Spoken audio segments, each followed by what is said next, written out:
In the War Z, the player spends an inordinate amount of time searching for buildings and countrysides for weapons and equipment, while avoiding hordes of zombies. In DayZ, much the same occurs, but only without the controversy of an incompetent developer. Zombies rush at you, you either shoot them where they stand or run away, rinse and repeat. Zombies have always been a mainstay in video games, but it's only recently that they've earned a slew of games dedicated exclusively to them. This surge is brought about by the wildly successful Left 4 Dead series. Gaming is an exclusively derivative medium, so with success come those looking to copy or expand upon a popular theme or idea. However, as it is to be expected with video games, this usually translates into what truly made the Forerunner successful being left out entirely, with the game developer too caught up in trying to improve upon the setting, or trying to produce a quick cash grab. As it stands, the zombie game represents an amazing feat of video game marketing. Program a very basic AI, give them a necrotic look, and you have a winner on your hands. But to what degree? Surely a title might get a surge in downloads and purchases at release, but for how long? What developers will probably fail to realize is that when they try and build upon the DayZ formula, is that its success does not lie in the presence of zombies, but rather the survival and deathmatch elements. More often than not, DayZ boils down to a desperate deathmatch, with players scrounging together resources to fight one another. War Z does not copy this formula, in addition to another essential part of the DayZ equation, the realism. The modification utilizes Arma 2, which met with wide critical acclaim for its more accurate depiction of combat. Players lack a health bar or regenerating health, and damage is extremely detrimental. Projectiles have a definite range at which they are utterly ineffective, and players must lead their shots in order to become effective. In short, DayZ holds over Arma 2's unique requirement for teamwork to reach any semblance of success, reducing numbers down to a statistic that a group leader needs to take into account. It's this diversity and depth of strategy that makes DayZ reach a semblance of good, while War Z and other similar zombie games do not. But this is just pointing out the flaws of what War Z did when it tried to draw from DayZ. The flaws of the game and other zombie games reach much deeper. In reality, the zombie is a pretty boring enemy that has been done over and over before, even if they weren't called zombies. What is a zombie at its most simplified archetype? The zombie is an enemy that is noted for its lack of intelligence and hyper-aggressiveness to compensate for that shortcoming.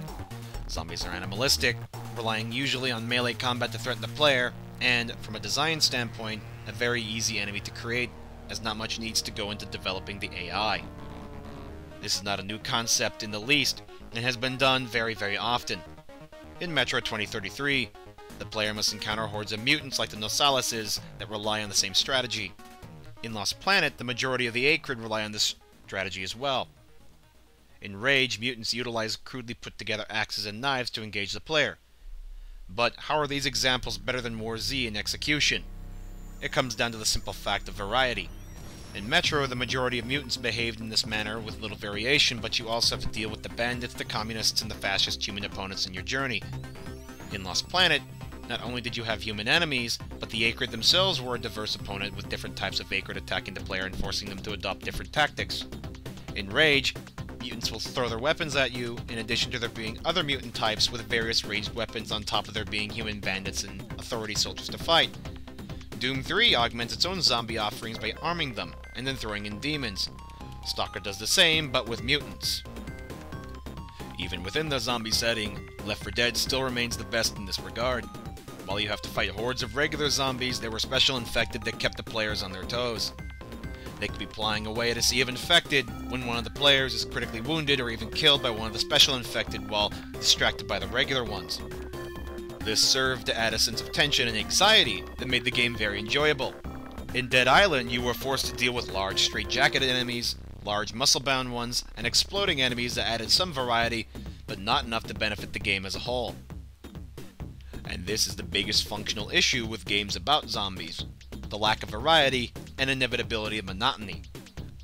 The zombie apocalypse itself is one of the more narcissistic gamer fantasies and probably appeals based on those grounds. Zombies are never portrayed as being a force for good, they're always portrayed as being mindless, and they never have any redeeming values. They represent decay and collapse, while human survivors are more often than not portrayed as stalwart survivors, making their way in a hard world despite the rest of society succumbing to the decay. It's an allegory for those who are angry at society to latch onto, as most would perceive themselves as a survivor instead of one of the majority. It's a narcissistic escape for someone after a hard day's work to portray more desperate fantasy. One where they can rise up as a hero, protecting a close band of those they deem being worthy, as they destroy a society manifested to turn against them. And this is why War Z is truly bad, and would remain so, even if it weren't run so questionably.